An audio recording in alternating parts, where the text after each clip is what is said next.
Social science class 8 geography और book का नाम ज्योग्राफी की रिसोर्स एंड डेवलपमेंट संसाधन और विकास।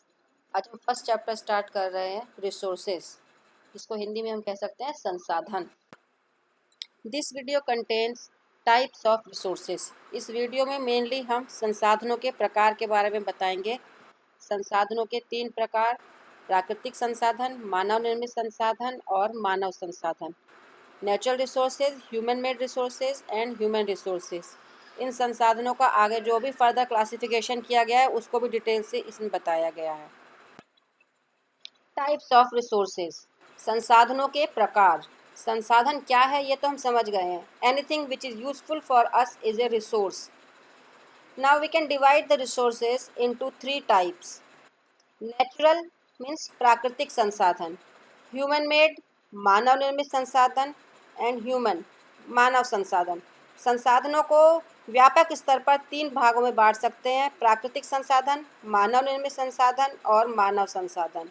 Resources can be broadly divided into 3 parts: natural resource, human made resource and human resource. Now the natural resources can again be divided into 4 parts. प्राकृतिक संसाधनों को हम फिर से 4 भागों में बांट सकते हैं: एक्चुअल एंड पोटेंशियल रिसोर्स, वास्तविक और संभाव्य संसाधन, बायोटिक एंड बायोटिक रिसोर्स, अजैव और जैव संसाधन, renewable and non renewable resource, नवीकरणीय और अनवीकरणीय संसाधन, यूबिक्विटस एंड लोकलाइज्ड रिसोर्स, सर्वव्यापक और स्थानिक संसाधन। अब हम इन सबको एक एक कर डिटेल से देखेंगे। नेचुरल रिसोर्स, प्राकृतिक संसाधन। प्राकृतिक संसाधन किसे कहते हैं? प्राकृतिक संसाधन क्या होता है? यहाँ पिक्चर में देख रहे हैं पेड़, नदियाँ, पर्वत, all the things which are present in nature are natural resource. All the resources which are available in nature and which can be drawn from nature without much modifications are known as natural resource. प्रकृति में पाए जाने वाले वे सभी संसाधन जिन्हें मनुष्य बिना ज़्यादा कोशिश करे, ज़्यादा परिवर्तन करे प्राप्त कर सकता है, उसको हम प्राकृतिक संसाधन कहते हैं। एग्जाम्पल है उसका रिवर्स, नदियाँ, लेक्स, झीलें, ट्रीज, पेड़, सॉयल, मिट्टी, मिनरल्स, खनिज, माउंटेन्स, पर्वत एक्सेट्रा। ऐसी बहुत सारी चीज़ें हैं, हम अपने नेचर में जहाँ भी देखें हमें कोई ना कोई संसाधन मिलता है। Types of natural resources. अब प्राकृतिक संसाधनों को जैसे हमने पहले देखा, हमने 4 प्रकार से उसको वर्गीकृत किया है, उसको क्लासीफाई किया है। अब उन 4 को हम डिटेल से देखते हैं। Natural resources are classified into different groups depending upon various grounds. अलग अलग आधार पर प्राकृतिक संसाधनों को 4 ग्रुप में बांटा गया है। On the basis of development and use, विकास और प्रयोग के आधार पर, मतलब जो प्राकृतिक संसाधन है उनका हमने कितना विकास किया है, उनको हमने कितना यूज़ किया है, इस आधार पर संसाधनों को 2 भागों में बांटा गया है: actual resource and potential resources. वास्तविक संसाधन और संभाव्य संसाधन। Second one is on the basis of origin, उद्गम के आधार पर, संसाधन किस तरह से बने हैं उस आधार पर। Abiotic resources and biotic resources, अजैव संसाधन और जैव संसाधन। Third one is on the basis of renewability, नवीकरणीयता के आधार पर, renewable resources and non renewable resources. नवीकरणीय संसाधन और अनवीकरणीय संसाधन। नवीकरणीयता का मीनिंग है कि जो संसाधन है जब हम उसको यूज़ कर लेते हैं तो उसके बाद वो हमें पुनः प्राप्त हो सकता है या नहीं हो सकता, उसको कहा जाता है नवीकरणीयता। And the last one is on the basis of distribution, वितरण के आधार पर। जो संसाधन है वो नेचर में, वो अर्थ पर किस तरह से डिस्ट्रीब्यूटेड है, उस आधार पर संसाधन 2 प्रकार के हैं: ubiquitous resources and localised resources. Ubiquitous मतलब सर्वव्यापक संसाधन और स्थानिक संसाधन। अब हम इनको एक एक करके डिटेल से पढ़ेंगे। यहाँ ब्रॉडली हमने प्राकृतिक संसाधनों को 4 आधार पर वर्गीकृत किया है। Resources on the basis of development and use, विकास और प्रयोग के आधार पर संसाधन। जो भी संसाधन नेचर में है उनको हमने कितना डेवलप कर लिया है और हम उनको कितना यूज़ कर रहे हैं अभी, इस आधार पर संसाधनों को 2 प्रकार से बांटा गया है। First one is actual resource. Actual means वास्तविक, जो अभी हम जानते हैं, जिसका अभी हमें ज्ञान है, वो संसाधन एक्चुअल रिसोर्स कहलाता है। The resources we are using at present and whose actual quantity is known, that is actual resource. For example, black soil of Maharashtra. जो संसाधन जिसका अभी हमें ज्ञान है और जिसकी सही मात्रा हमें पता है उसको हम एक्चुअल रिसोर्स कहते हैं, जिसका एग्जाम्पल है महाराष्ट्र की काली मिट्टी। पोटेंशियल रिसोर्स, पोटेंशियल मीन्स संभाव्य, जिसकी अभी संभावना भविष्य में है, जो अभी हम प्रयोग नहीं कर रहे हैं लेकिन फ्यूचर में हम उसको यूज़ कर सकते हैं। The resources which are not being used at present and whose entire quantity is not known, that is potential resource. जो संसाधन अभी हम प्रेजेंट में प्रयोग नहीं कर रहे हैं और उसकी हमें पूरी मात्रा का भी ज्ञान नहीं है, उसे हम संभाव्य संसाधन कहते हैं। Present technology is not capable of utilising these resources. जो अभी हमारे पास ज्ञान का हमारा वर्तमान स्तर है वो इन संसाधनों का प्रयोग करने में सक्षम नहीं है। They may be used in future, हो सकता है कि फ्यूचर में हम इनका प्रयोग कर सकें, फ्यूचर में हमारे पास इतना ज्ञान हो कि हम इनको यूज़ कर सकें। जैसे कि uranium found in Ladakh, Ladakh में बहुत सा यूरेनियम पाया जाता है लेकिन लद्दाख की कंडीशन इतनी ज़्यादा हार्ड है, इतनी दुर्गम है कि वहाँ जाकर यूरेनियम निकालना हम लोगों के लिए संभव नहीं है। तो वो हमारे लिए क्या है, वो हमारे लिए पोटेंशियल रिसोर्स है। अब जैसे जैसे नई तकनीक आती है, बहुत सी चीज़ें ऐसी हैं जो उस समय हमारे लिए पोटेंशियल रिसोर्स हैं लेकिन बाद में वो एक्चुअल रिसोर्स हो जाती हैं। जैसे आज से 100 साल पहले, बल्कि आज से 50 साल पहले सोलर एनर्जी, विंड एनर्जी, ये हमारे लिए क्या थी, ये हमारे लिए एक पोटेंशियल रिसोर्स थी, लेकिन आज ये हमारे लिए एक एक्चुअल रिसोर्स बन गई हैं। Resources on the basis of origin, उद्गम के आधार पर संसाधन, संसाधन किस प्रकार से बने हैं इस आधार पर संसाधनों को दो प्रकार से बांटा गया है। First one is abiotic resources. Abiotic resources means अजैव संसाधन, वे संसाधन जिनमें जीवन नहीं है, जो निर्जीव वस्तुएं हैं मगर वो हमारे लिए उपयोगी हैं, वो संसाधन के रूप में हम यूज़ करते हैं, उनको कहा जाता है अबायोटिक रिसोर्सेज।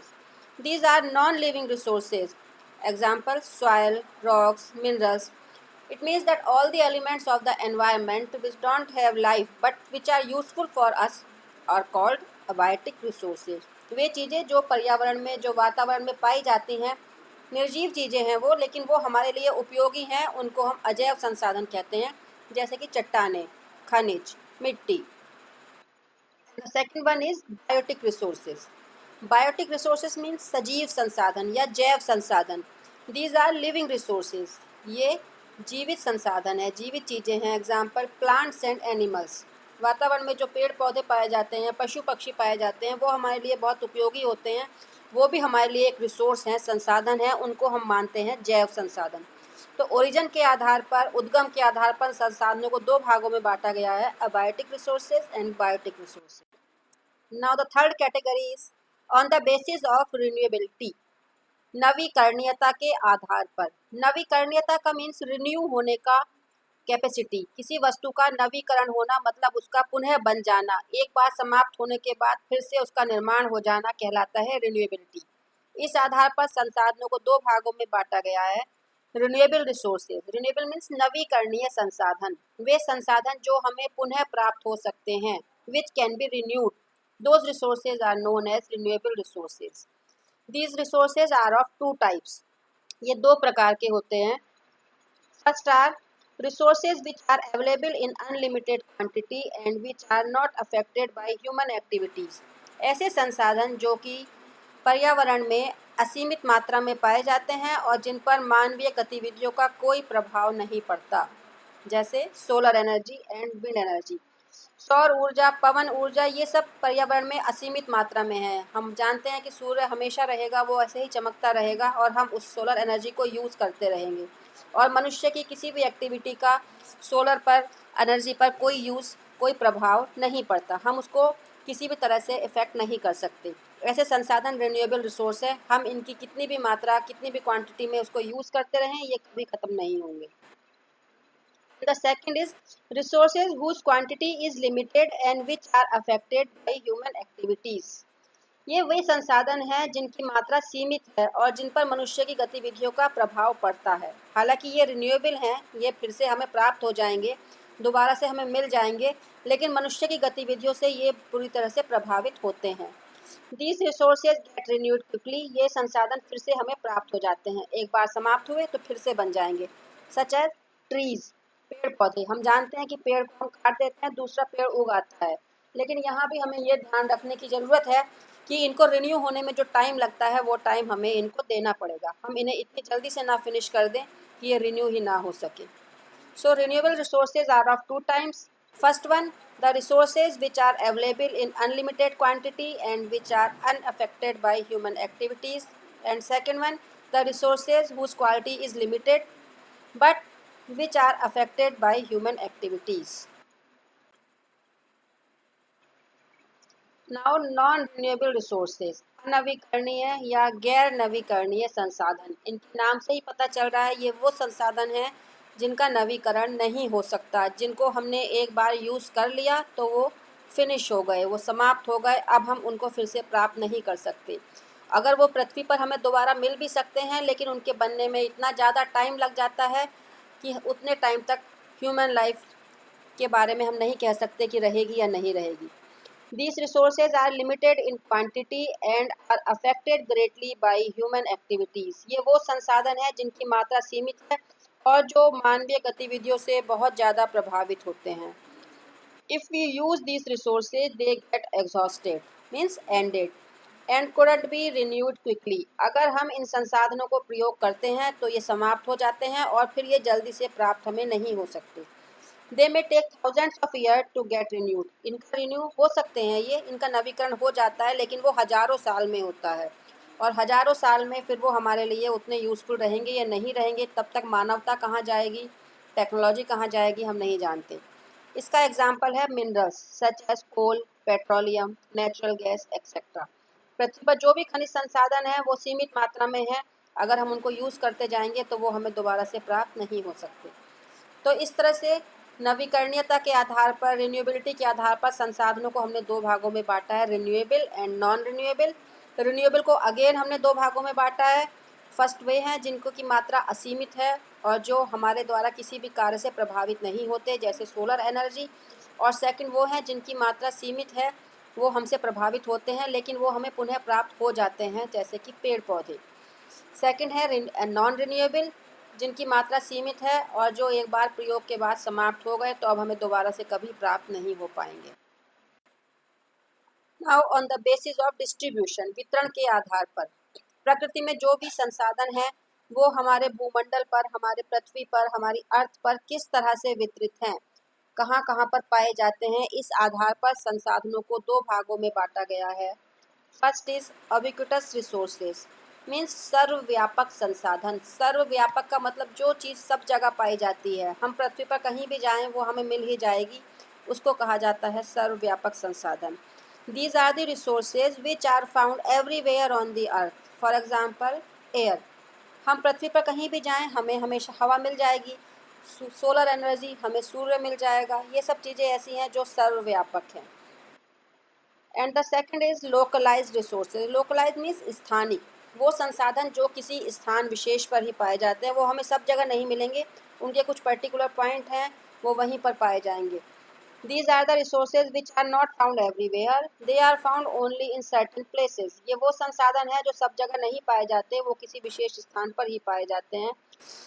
इसका सबसे अच्छा एग्जाम्पल है हमारे मिनरल्स, गोल्ड, सिल्वर, कोल, पेट्रोलियम। ये मिनरल्स जहाँ पाए जाते हैं वहीं मिलेंगे, हम कहीं पर भी इन मिनरल्स को नहीं पा सकते। तो डिस्ट्रीब्यूशन के आधार पर दो तरह के संसाधन हैं, अबिक्विटस एंड लोकलाइज्ड, सर्वव्यापक और स्थानिक। अब यहाँ हम इतना कुछ देख रहे हैं पिक्चर में, table, books, building, fan, dams, roads, roads के ऊपर व्हीकल्स, ये सब क्या है, यहाँ पर क्या चीज़ कॉमन है इन सभी में, ये सब चीज़ें हमारे लिए यूज़फुल हैं, इसका मतलब ये संसाधन है। लेकिन एक दूसरा पॉइंट है कि ये संसाधन वे हैं जिन्हें कि नेचर में वो अपने आप ही नहीं है बल्कि उन्हें हमने मॉडिफाई करके बनाया है। तो इसलिए इन संसाधनों को हम बोलते हैं ह्यूमन मेड रिसोर्सेस, मानव निर्मित संसाधन, ऐसे संसाधन जिनका निर्माण मानव ने किया है। These are the resources which are made by human beings. To satisfy their needs, people use natural resources and make new things. These new things are human made resources. मनुष्य अपनी आवश्यकताओं को पूरा करने के लिए प्रकृति में दी हुई संसाधनों को चेंज करता है और उनको चेंज करके अपने हिसाब से अपने अकॉर्डिंग उनका यूज़ करता है। तो मनुष्य उन प्राकृतिक चीज़ों को चेंज करके जो एक नई चीज़ बनाता है उसको हम कहते हैं human made resources. Whatever is found in nature, human make changes in those things and construct a new thing, and that new thing is human made resource. इसका example building, roads, car, buses, books, pen, technology, there are so many examples. Now see in this picture, here is a teacher teaching in the class. Here are farmers working in their field. Here are doctors and nurses. Here is some scientists. And in this picture, these are children playing in the field. तो अब हम यहाँ क्या देख रहे हैं, teacher class में पढ़ा रहे हैं, फार्मर वर्क खेत में काम कर रहे हैं, कुछ डॉक्टर्स, नर्सेस, साइंटिस्ट, ये बहुत से हमें दिखाई दे रहे हैं। ये सब क्या है, मानव। तो अब हमारी थर्ड कैटेगरी आती है रिसोर्स की, मानव, ह्यूमन रिसोर्स, मानव संसाधन। Human needs and human efforts change anything into a resource. So human being is a special resource. ये अभी तक हमने जितना देखा है रिसोर्स के बारे में, हम जानते हैं कि कोई भी वस्तु संसाधन कब बनती है, जब वो किसी मानवीय आवश्यकता को पूरा करती है और मनुष्य उसमें अपने प्रयासों को जोड़ देता है। तो इसीलिए मनुष्य को सबसे महत्वपूर्ण संसाधन माना गया है। वो एक विशेष प्रकार का संसाधन है, because it is the human being who can change anything into A resource by adding his efforts into that. फिर और कॉल्ड ह्यूमन रिसोर्स। मानव संसाधन हम किसे कहते हैं, अगर हम कहें कि उसको सिंपल वर्ड्स में डिफाइन करो तो लोग ही मानव संसाधन हैं।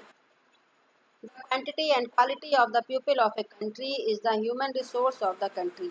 किसी भी देश के लोगों की संख्या और उनकी गुणवत्ता, क्वांटिटी मीन्स संख्या एंड क्वालिटी उनकी गुणवत्ता, उस देश का मानव संसाधन कहलाती है।